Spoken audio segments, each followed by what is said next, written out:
is someone who doesn't take easily to compliments, but he has quite simply been my strength and stay all these years.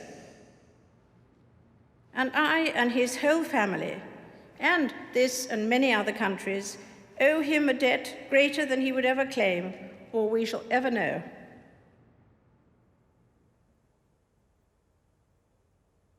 Although it's a time of great happiness and good cheer for many, Christmas can be hard for those who have lost loved ones. This year especially, I understand why.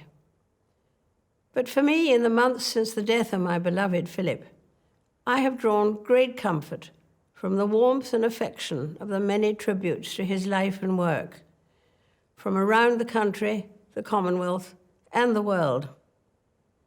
His sense of service, intellectual curiosity, and capacity to squeeze fun out of any situation were all irrepressible. That mischievous, inquiring twinkle was as bright at the end as when I first set eyes on him. But life, of course, consists of final partings as well as first meetings. And as much as I and my family miss him, I know he would want us to enjoy Christmas. We felt his presence as we, like millions around the world, readied ourselves for Christmas.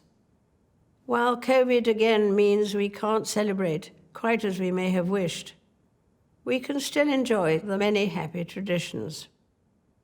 Be it the singing of carols, as long as the tune is well known, decorating the tree, giving and receiving presents, or watching a favorite film where we already know the ending.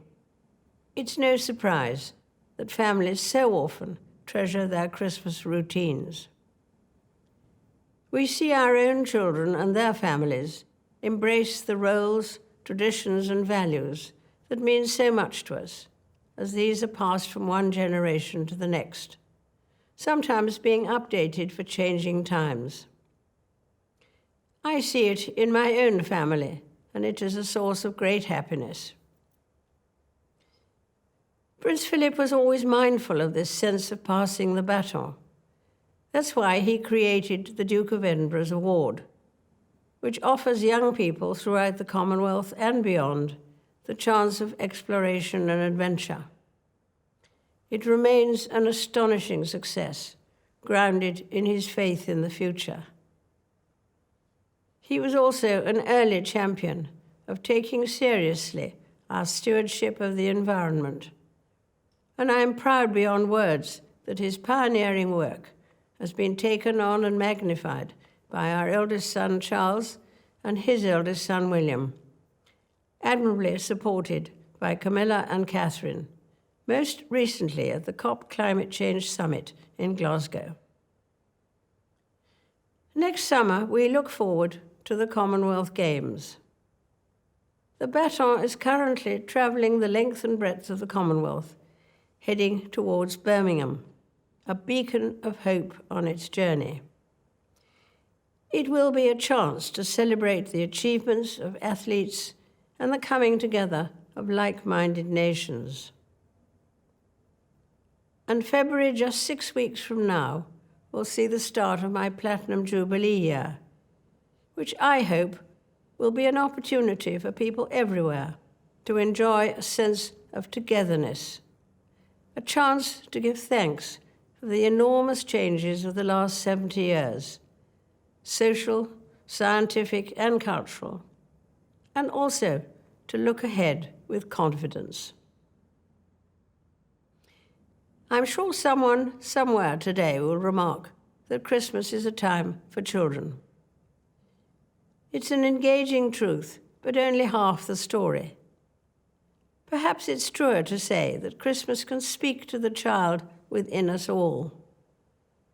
Adults, when weighed down with worries, sometimes fail to see the joy in simple things, where children do not. And for me and my family, even with one familiar laugh missing this year, there will be joy in Christmas, as we have the chance to reminisce and see anew the wonder of the festive season through the eyes of our young children, of whom we were delighted to welcome 4 more this year. They teach us all a lesson, just as the Christmas story does, that in the birth of a child there is a new dawn with endless potential. It is this simplicity of the Christmas story that makes it so universally appealing. Simple happenings that form the starting point of the life of Jesus, a man whose teachings have been handed down from generation to generation and have been the bedrock of my faith. His birth marked a new beginning.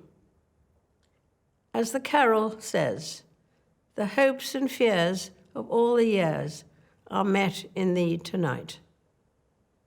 I wish you all a very happy Christmas. Oh, little town of Bethlehem, how still we see thee lie, above thy deep and dreamless